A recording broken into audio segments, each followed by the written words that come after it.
average of 7 hours each summer day with some sort of media. So they're on social media, the Facebook, Instagram, all the time. There's a ton of consumption.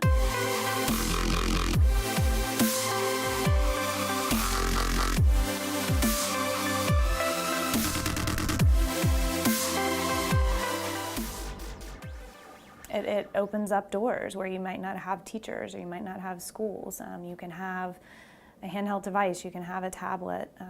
There are a ton of apps out there that have digital libraries that have all sorts of learning opportunities for kids. There are schools now that are teaching HTML code as a foreign language, as something that students need to be fluent in.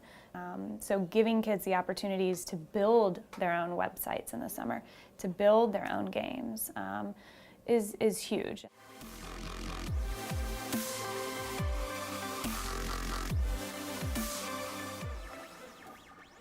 Doubling the rate of third grade reading proficiency by 2020 is much more doable with the smart use of technology.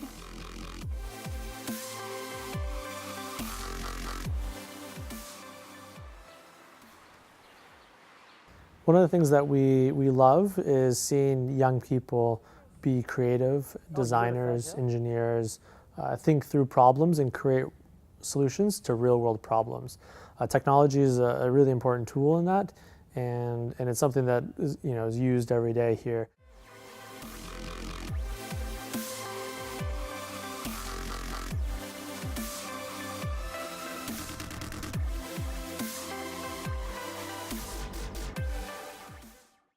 So this here is our Nano Lab, which is where elementary kids enjoy learning things about technology. The summer camp going on right now is all about Minecraft and 3D design. They're also going to do some 3D printing as well, but you can see that they're creating and learning to use the environment in Minecraft, and they're doing it collaboratively through Minecraft EDU. So we're excited to see what they do. This is day one of the summer camp for them.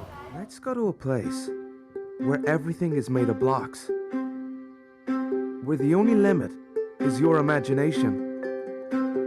Let's go wherever you want to go. Climb the tallest mountains. Venture down to the darkest caves.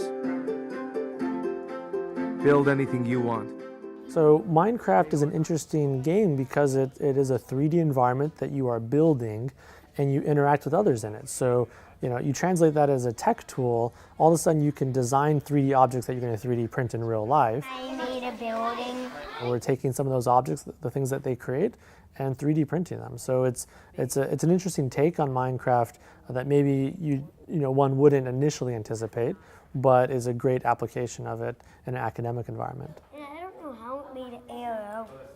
Yeah, zoom in a little bit more and see what it looks like. I want to print this.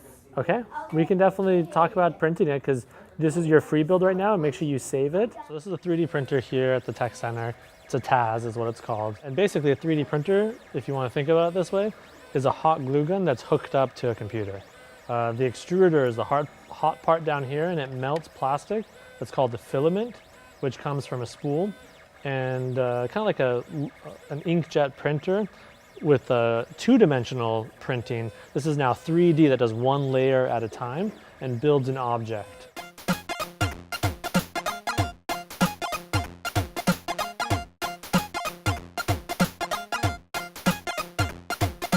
So DHF gives us a lot of technology. They allow us to use their cameras. They show us different websites to use like TAC and Tinkercad.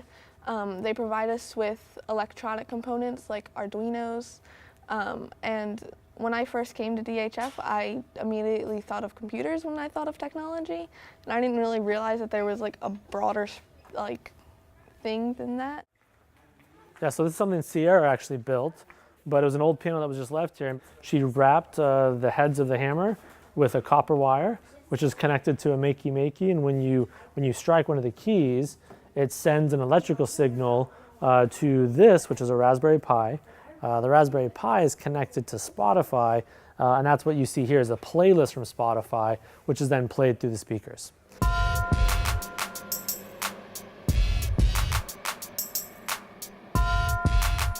I think we have a long way to go in Philadelphia, and I think the software market has a long way to go to where it's really offering up lots of affordable tools that grassroots organizations in Philadelphia can use to educate kids as well as parents who are living on very limited incomes. If you're raising a child who's under 9, you are likely to be in your 20s or 30s. You gotta put your headphones on. You can't listen. Can't be too loud. And you are likely to be somebody who grew up with technology all around you, whether you could afford it or not. There were computers in your schools and there's technology on your phones.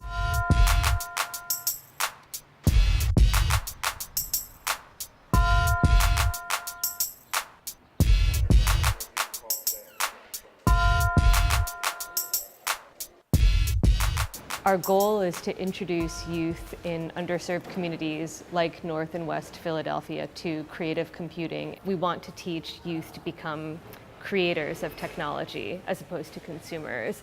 So the question is, how can you tell a story with an iPad? How can you tell a story with a 3D printer as opposed to how do you use a 3D printer? How do you get as many iPads as possible into as many hands as possible? One piece of free software that the Free Library uses in our maker programs, it's called Scratch, and it was developed by the MIT Media Lab.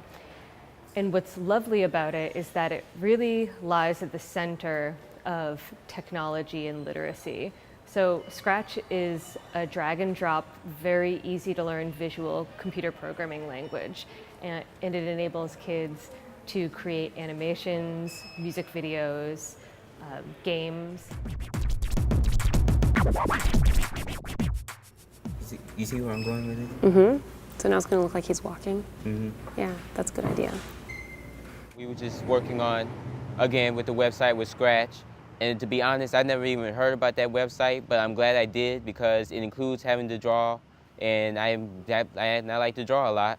So I'm glad I found the website. It will help me pursue my artistic career and hopefully get me into the college I want to go. To me, art is everything. It's a human, it's the trees, it's a building. Like, it's everywhere. You just gotta find it.